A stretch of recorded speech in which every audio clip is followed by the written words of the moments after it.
Hello বন্ধুরা, আজ আমি আপনাদের সাথে শেয়ার করতে চলেছি আমার লেখা এক কবিতা, যার নাম দিয়েছি বাঘ।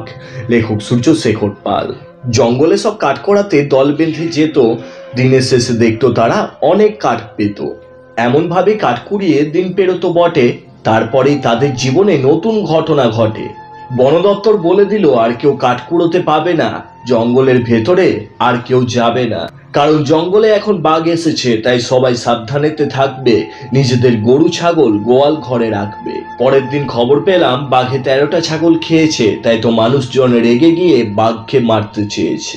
তবে আমার প্রশ্ন এখানেই, জঙ্গল তো পশু পাখিদের থাকার একটা ঘর, তাদেরকেই তাদের ঘর থেকে করা হচ্ছে পর, তাহলে তারা যাবে কোথায় আর খাবেই বা কি?